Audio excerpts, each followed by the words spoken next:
Cehumsa kana milkeessuuf lammiin biyyattii hundi waliin hojjechuu qaba jedhan turtii OBN International faana taasisaniin Yuunivarsitii Finfinnneetti barsiisaan seeraa Charinnat Hordofaan. Yeroo baay'ee uummanni keenya qabsaa'eera. Qabsoon isaa garuu gara fashalaa'aa dhufeera. Ijoollee isaa qaqqalloos dhabaa tureera. Kun amma itti fufuun qabu. Amma walsaammachuu keessaa bahuu qabna. Dursa nama hunda keenyaafuu kan dursa ta'uu qabu kan natti fakkaatu olaantummaa seeraa mirkaneessuu fi cehumsa dimokiraasii dhugoomsuudha. Hojiin keenya hundaa kan ta'u. Anatu gaggeessaa dorgommiin taane jechuudha. Dorgomsiin cimsu keessa galuun qabu. Keessattuu uummata keenya immoo qoqqoodama keessa galchuun hin barbaachisu. Yoo amma cabne hin cabna garatti deebiin hin qabu. Kanaaf hundi keenya kan tumsuu qabnu kan yaaduu qabnu cehumsi kun akka haalaan deemu gochuun yaada walii kabajuun murteessaa akka ta'e siman. Sabboonummaan gaariidha. Qabsoo kanas kan asiin gahe sabboonummaadha. Sabboonummaan garuu maaliin ibsamaadha? Sabboonummaan namni keenya hubachuu qaba. Sabboonummaan fiixetti bahee biyya diigaa. Amma Jarman kan akkasitti ishii diigee sabboonummaadha. Kan biraa miti. Xaaliyaan waraana lammaffaa irratti kan ishii diigee sabboonummaadha. Chaayinaa immoo amma kan ijaaraa jiru sabboonummaadha. Biyyas ijaaruuf biyyas diiguuf hin danda'a jechuudha. Kanaaf ani sabboonummaa amma qabnu kun baay'ee gaariidha. Fiixeetti odoo hin baasin numa iyyuu diiguun qabu. Sabboonummaan namni tokko Oromummaa koottan boona yoo jedhe Oromoo hunda kabajuu qaba jechuudha. Wal kabajuu qabna jechuudha. Yaada waliis walii kabajuu qabna jechuudha. Uummanni murteessu.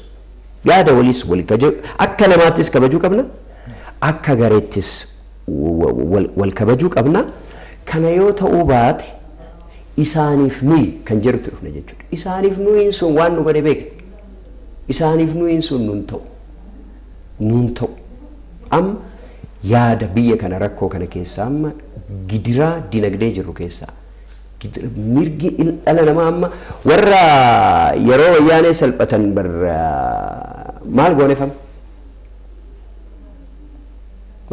warra qabsoo kanaaf jedhanii dararama maal gooneef isaaniif waan tokko gochuu isaan yaadachuu isaan kan kiisu yoo biyya kana dimokiraasiitti ceesisne. Dhaabbilee ijaaruun barbaachisaa akka ta'es dubbataniiru. Ebeluun ka'ee ebeluun dhufeef hin jijjiiramu. Waan jijjiiramu hin jiru. Kanaaf nuti namatti miti kana abdachuu qabna. Caasatti abdachuu qabna. Caasaan akka ijaaramu hundi keenya jennee akka humna godhatu gochuu qabna. Kabajaa akka argatu gochuu qabna. Kabajaa itti uumuu, humna itti uumuu, dandeettii itti uumuu, bilisummaa itti uumuu, abdii itti uumuun kan hunda keenyaati. Keessattuu immoo kan hooggantoota siyaasaati. Hooggantoota siyaasaa aangoorra jiranis aangoorra hin jirres. Filannoof abbaan uummata waan ta'eef sagantaa ofii dhaabbileen siyaasaa ibsachuudhaan murteessaaf uummata eeggachuu akka qabanis hubachiisan. Uummatatu murteeffata waan ta'eef hireensa dhaaba siyaasaa tokkoon kan murtaa'u miti. Uummatatu murteeffachuu qaba. Kanaaf ololaaf dhugaa aga dandeetti addaan baafachuudhaaf yaalu. Gaafiiwwan bu'uuraa warra isa bira dhufanii yaada isaanii gurguratan gaafachuu akkam godhanii akka diinagdee isaa guddisan jireenya isaa akka isaa jijjiirsisan jireenya ijoollee isaa akka fooyyessan akkamitti tajaajila inni barbaadu si'aayinaan argamsiisaniif yaada ifaa qabatanii dhufuu qabu jechuudha. Dhaaboleen siyaasaa kana hojjetanii miirumaan kakaasu miti.